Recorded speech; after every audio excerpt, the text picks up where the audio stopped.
terceira e última parte do Destrave sobre transtorno da sexualidade com certeza vai encerrar muito bem essa matéria para você. Lembrando, você pode curtir ela na íntegra na webtvcn.com.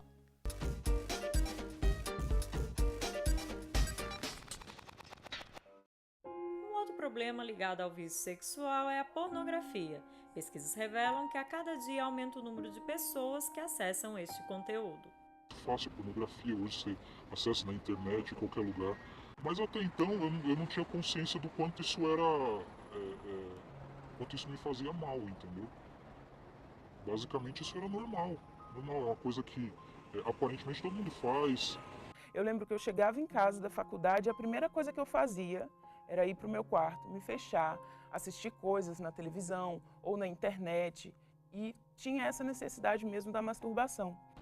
Sabe, você começa a colocar aquilo dentro da sua vida e vira uma coisa que depois você não consegue tirar mais. Como é muito fácil ter acesso a esses sites, fica uma coisa tentadora. Então a pessoa, mais uma vez a gente volta, a pessoa está entrando em contato com uma coisa que desencadeia esse desejo. Então ela pode se tornar um agravante também. Segundo pesquisas, o número de pessoas que buscam conteúdos pornográficos cresce de forma avassaladora. São 28.258 usuários por segundo visualizando conteúdos eróticos. São feitos 1 bilhão de downloads de material pornográfico a cada mês. Dessa fatia, 78% correspondem aos homens e 22% às mulheres. 80% dos jovens entre 15 e 20 anos já foram expostos à pornografia extrema. 9 anos é o tempo médio que uma criança tem seu primeiro contato com conteúdos adultos. De uma mídia comprometida com a pornografia, uma mídia que não valoriza a beleza da sexualidade humana, mas torna a sexualidade humana uma coisa vulgar. Por quê? Porque o objetivo é vender, é transformar a sexualidade humana em produto de comércio, em produto comercial. Vender, né? E claro, então as pessoas consomem uma sexualidade vulgarizada, um sexo vulgarizado, consome o erotismo e, claro, a indústria vai lucrar com isso, né? Então tem aí uma questão econômica. Então, fatores, pressões de ordem externa. Então isso pode também levar muitas pessoas à compulsão. O que existe na pornografia é um olhar, de olhar para a pessoa como objeto de consumo.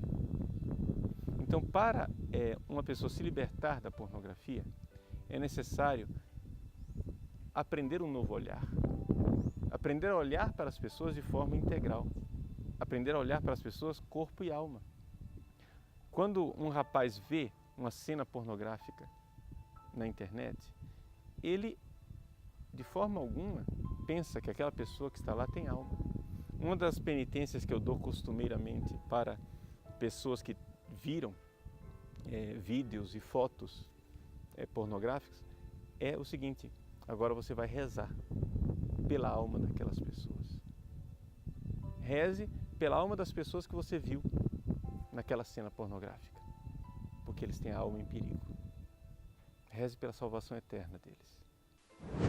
Geralmente as pessoas não gostam de partilhar o problema da compulsão sexual, ou pela vergonha ou pela carga de culpa com a qual este assunto está carregado. Mas como ajudar essas pessoas? Qual a solução para este problema? Ela precisa muitas vezes buscar ajuda, partilhar com um amigo, partilhar com um ente querido da família, né? Uma pessoa que tenha maturidade e fala: olha, eu tenho essa dificuldade, de vez em quando eu entro em sites e coisas desse tipo, ou busco, né, com meu dinheiro uma fantasia erótica, uma fantasia pornográfica, então me ajude. Né? Então, quanto mais a pessoa vive a sua compulsão sexual de forma escondida, mais a compulsão sexual ela vem com violência. O primeiro passo é a pessoa admitir que ela tem um problema, procurar uma ajuda de um psicólogo. Esse psicólogo ele vai ajudar a pessoa a controlar essa ansiedade ao invés dela extravasar no sexo.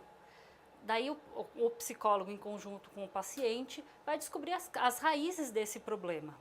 Outra solução é que muitas vezes tem que se aliar a medicamento. Então, um medicamento para inibição da libido, do impulso sexual, ou até mesmo antidepressivo. Daí alia-se o medicamento à terapia.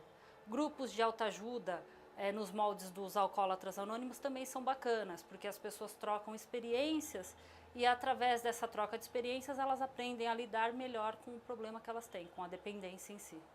Nós não podemos deixar de lado essa questão da fé em Cristo. Então, a compulsão sexual, ela deve ser curada, ela deve ser sanada na fé em Cristo Jesus, na comunhão com o amor de Deus. Não é? Então, essa pessoa precisa ser curada na sua compulsão sexual por uma experiência profunda de amor. Primeiramente, claro, Deus que é a fonte do amor. Deus é amor. Então, caminhar na comunhão com Deus, vida de oração, vida sacramental, confissão sacramental, participação da vida da igreja, viver experiências de amor, sabe? De amor sincero, de amor verdadeiro, onde a pessoa não é amada por aquilo que ela tem, não é amada de forma interessada, mas amada de forma desinteressada. À medida que o tempo passava, eu sentia um vazio muito grande. E aí eu tentava preencher o vazio com mais pessoas, mais relacionamentos, mais tudo, menos com Deus, menos no caminho certo, né? E até que um dia eu cheguei e percebi que estava no fundo do poço mesmo, quando eu estava numa festa, e aí um cara já estava certo, que a gente ia embora, eu ia passar a noite com ele, e aí quando a gente estava na fila saindo, ele foi e ficou com outra pessoa, encontrou uma outra menina, e aquilo me deixou, foi assim, a gota d'água. Eu saí daquele lugar chorando, e um amigo meu que estava lá, amigo assim, um conhecido meu, ele me conhecia por eu estar toda vez lá, ele me conhecia dali, ele trabalhava naquele lugar. Ele me encontrou chorando e falou, você não vai para casa desse jeito. Entrou no carro comigo e, sem me conhecer, sem saber da minha história, ele falou, eu tô com muita vontade de cantar uma música para você. E ele, do nada, começou a cantar para mim, Deus é capaz. E ia dizendo, Deus é capaz de transformar a sua vida, o impossível Ele fará. E naquele momento foi que eu percebi que eu estava no fundo do poço. Eu escutei a voz de Deus me chamando de volta e decidi, não tinha nem como eu não decidir por Deus naquela hora. Deus realmente me derrubou do cavalo e me puxou de volta para Ele. E depois disso eu voltei a frequentar missas, voltei a frequentar o grupo jovem e comecei realmente a caminhar buscando a minha conversão. O vício da pornografia e a compulsão sexual é uma realidade que tem a família como uma das suas principais vítimas. Se você vive ou conhece alguém que está nessa realidade, é preciso romper com o sentimento de culpa ou vergonha. E o principal, buscar ajuda, acreditando que para Deus nada é impossível. Quando a gente está num caminho e esse caminho está indo para o lado errado, não tem atalho para você voltar para o caminho certo. Você tem que voltar e fazer o caminho todo de novo. A castidade que significa eu me autodominar, o autodomínio, para que eu possa aí sim, me possuindo, me doar na verdade de quem eu sou. E eu mesmo sem esperar, Deus colocou uma pessoa na minha vida, Ele me deu um namorado que hoje junto comigo ama a santidade. E o impossível que eu pensei que fosse ser para mim, viver um namoro santo, um namoro casto, hoje eu vivo. E eu penso, eu não estou sozinho. Homens mais santos e mais sábios do que eu trilharam esse caminho e deu certo. Hoje estão felizes na casa do Pai. Eu não vou deixar a peteca cair. É esse o caminho.